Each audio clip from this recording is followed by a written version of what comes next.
Boa noite, bom tê-los aqui no nosso workshop sobre a nova NR10.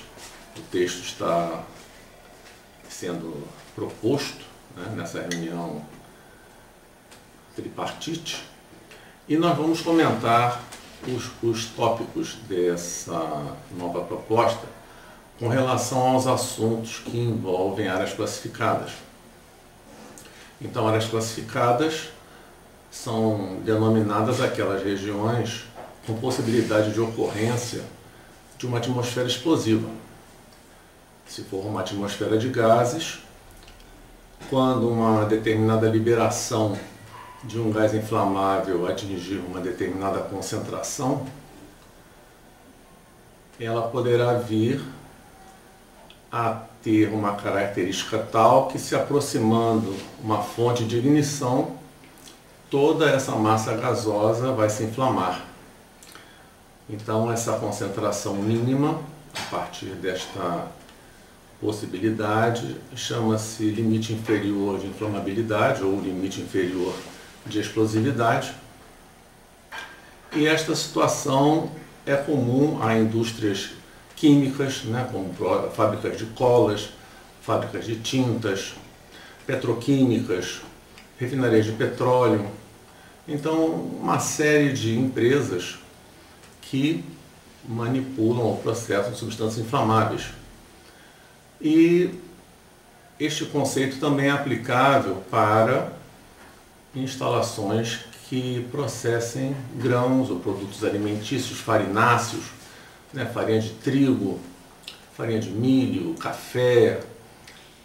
A maioria dos pós orgânicos são combustíveis e também se comportam desta mesma forma. A partir de uma certa concentração, se uma fonte de ignição com uma energia suficiente for colocada em contato com essa atmosfera, provocará uma ignição. Então nós temos que os equipamentos elétricos e eletrônicos que podem ser instalados com segurança nessas regiões são equipamentos especiais. E isso está contemplado na NR10, tanto na NR10 atual, que é a versão 2004, quanto no texto proposto para a revisão. Então, dentre esses textos, eu gostaria de chamar a atenção já para o primeiro item da norma, que é o 10.1.1, que diz que a norma justamente estabelece os requisitos de condições mínimas, objetivando a implementação de medidas de controle e sistemas preventivos, de forma a garantir a saúde e segurança dos trabalhadores expostos aos riscos decorrentes do emprego da energia elétrica, observando as prescrições do Programa de Gerenciamento de Riscos, o PGR. Essa colocação do PGR é muito importante porque o PGR não se limita aos riscos elétricos. O PGR tem que estar exatamente implementado em toda a empresa, e uma das partes, um dos riscos que os trabalhadores estarão sujeitos são os riscos elétricos. Então, essa foi uma forma muito interessante da nova abordagem deste texto que está agora em revisão.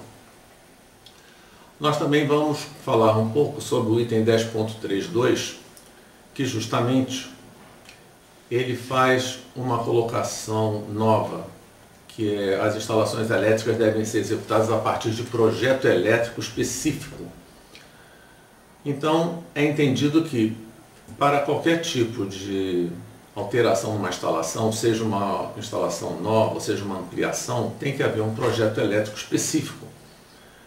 E justamente esse projeto elétrico específico precisa estar baseado e estar devidamente registrado com esquemas ou diagramas unifilares, laudos de aterramentos, equipotenização e outros documentos quando aplicáveis. Então, neste item da proposta 10.3.2, subitem B, onde ele fala outros documentos, nós justamente vemos aqui uma consideração implícita aos documentos de classificação de áreas, porque esta é uma condição aplicável às empresas que possuem ocorrências de atmosferas explosivas, e os equipamentos precisam ser especiais. Então, para que você faça uma seleção adequada dos equipamentos, tem que considerar os estudos de classificação de áreas. E há também uma informação importante, que essa parte do profissional habilitado, né, ele já estava previsto na norma anterior em 10.38 e agora está mantido no texto proposto em 10.3.2.1. Então isso é muito importante. Outro item também que pode ser aplicável às instalações e áreas classificadas está no item 10.3.3, onde diz que a abrangência das medidas de prevenção depende das características das exposições e das necessidades de controle das instalações elétricas. Essa é justamente um alerta importante, porque para a aplicação das medidas de controle em áreas classificadas é necessário você ter essas informações para que possa repassar aos trabalhadores. Outro item também na versão proposta que trata de áreas classificadas é o 10.53, em que eu prevê que a organização deve adotar medidas de proteção coletiva contra explosão, conforme as normas técnicas oficiais estabelecidas pelos órgãos competentes e somente no caso de ausência ou omissão destas nas normas internacionais cabíveis. Essa parte de norma internacional é importante destacar que normas internacionais são aquelas elaboradas com a participação de representantes dos países. Esse é o caso das normas IEC e normas ISO. Agora, normas que são elaboradas a partir de contribuição de seus membros, por exemplo, NFPA, API, ASME, estas são consideradas normas estrangeiras, elas não são normas internacionais, embora possam ser internacionalmente conhecidas. Então, quando aqui na norma, inclusive na edição atual, 2004, da NR10, fala em normas internacionais, nós estamos exatamente referenciando as normas IEC e as normas ISO. Também gostaria de falar um pouco com relação ao item 10.531 desse texto proposto, que ele fala na prevenção das possíveis fontes de ignição. Então, isso é muito importante, que uma possível fonte de ignição pode tanto ocorrer numa situação de manutenção da instalação, em que você tem a previsão de entrada numa área classificada de algum equipamento que produza calor, ou tem algum tipo de chama aberta. Então, procedimentos devem ser adotados para que seja resguardada, né, a segurança do trabalhador. E dentre as possíveis fontes de ignição, ele também faz outra ênfase, né, conforme normas técnicas oficiais estabelecidas e, na ausência ou omissão dessas, nas normas internacionais. Esse ponto de normas internacionais é um ponto um tanto questionável, porque isto obriga, né, que o profissional responsável tenha a norma internacional em mãos e tenha também uma informação que a norma nacional seja omissa ou incompleta em relação a algum ponto. Isso é muito difícil. E neste caso, por exemplo, quando você trata com empresas estrangeiras, muitas vezes a empresa estrangeira tem uma outra norma de referência, que é a norma de seu país de origem. Então, por exemplo, uma empresa americana, ela trabalha com normas americanas. Então, se ela vem aqui no Brasil e você não tem uma norma brasileira que abranja com detalhes aquele tipo de instalação, vai ser natural que ele chame a norma do país dele, que é uma norma estrangeira. Então fica muito mais fácil, muito mais seguro você trabalhar numa norma que o cliente, né, e o fornecedor de serviço conheçam, do que partir para uma norma internacional que primeiro você vai ter que adquirir e depois disso nós vai ter que estudar a norma, vai ter que verificar o que naquela norma se adapta ao nosso sistema para então poder conduzir a obra. Então, essa é até uma observação interessante, que seria bom que a comissão tripartite atentasse para esse detalhe, principalmente com empresas que são americanas. Mas áreas classificadas não estão limitadas a esses itens. Nós temos um item importante, que é o item 10.532, que ele coloca explicitamente que os equipamentos selecionados para as áreas classificadas estejam de acordo com o estudo de classificação de áreas. Então aqui faz-se uma referência explícita, né, a um tema que estava implícito na versão 2004. E o estudo de classificação de áreas, nós vamos ter um anexo explicando como é essa concepção do estudo de classificação de áreas, para vocês terem uma consulta posterior ao workshop, e que exatamente isso deve ficar, inclusive, no prontuário de instalações elétricas, porque é um documento que serviu de base para o projeto, e que apenas poucos profissionais estão devidamente capacitados. Nós encontramos em auditorias muitas irregularidades com relação a esses desenhos, e nós percebemos claramente quando que o documento não foi realizado de uma forma confiável. E isso pode colocar em risco a instalação, porque justamente se você não tiver um equipamento selecionado adequadamente, você pode não estar devidamente protegido com relação a esses riscos. O 10.5.3.3 manteve, né, a disposição anterior, que era em 10.9.5, que serviço em área classificada somente poderá ser realizado mediante ordem de serviço e procedimento específico ao trabalhador autorizado.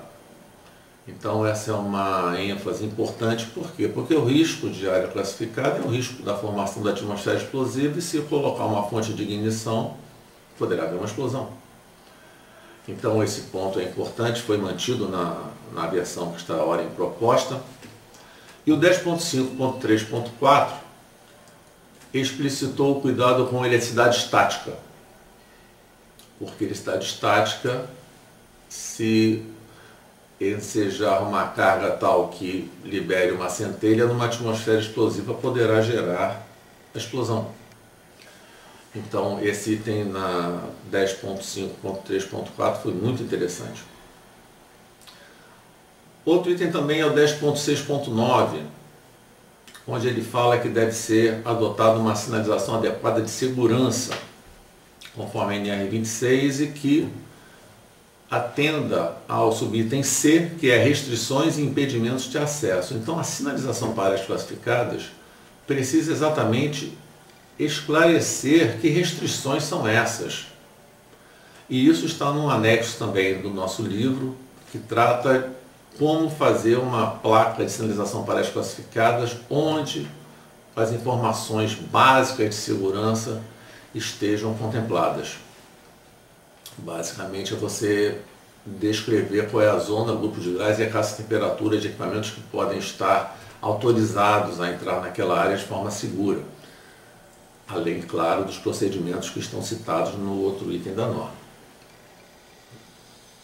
Também temos uma observação importante, que é o item 10.6.11 dessa nova proposta, que é: o trabalhador deverá interromper atividades quando verificar situação ou condição de risco não prevista. Então, o texto foi alterado um pouco em relação ao 10.14.1 da edição anterior, em que falava de riscos graves e iminentes para a sua segurança ou saúde. Então houve uma condição em que, se for observada uma condição de risco não prevista, o trabalhador deverá interromper as atividades, diferente como estava na edição anterior. E justamente uma condição de risco não prevista em área classificada é a liberação de um gás inflamável. Eu gostaria de falar, então, com relação a essas mudanças, dar uma ênfase também na seção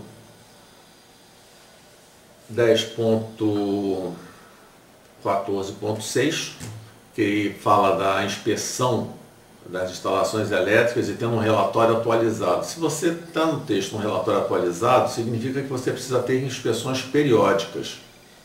E isso é muito importante em áreas classificadas, porque ao longo do tempo, equipamentos vão sendo trocados, vão sendo abertos para fazer manutenção e não conformidades podem estar sendo introduzidas nessas ações. Então, a exigência de um relatório atualizado prevê inspeções regulares, periódicas. E gostaria de encerrar então com a abordagem no anexo 3, que é o treinamento, em que no texto anterior estava riscos adicionais, que seriam área classificada, e esses riscos era com relação à conscientização do trabalhador para a situação específica para serviço em área classificada, e nós notamos que algumas empresas estavam considerando esse item como se fosse a capacitação técnica do trabalhador, então isso não é verdade. E este novo texto, agora no anexo 3, no 5.p, ele fala que exatamente são as medidas de proteção coletiva em áreas classificadas. Então fica mais claro que esse treinamento de 40 horas de segurança e eletricidade é para fornecer a conscientização para a segurança. Ele não é o de capacitação técnica. Capacitação técnica também será exigido para atender o item de capacitação do trabalhador. Bom, então são esses itens que eu gostaria de comentar com vocês. Espero que vocês tenham um workshop muito bom e vamos para os debates então. Obrigado.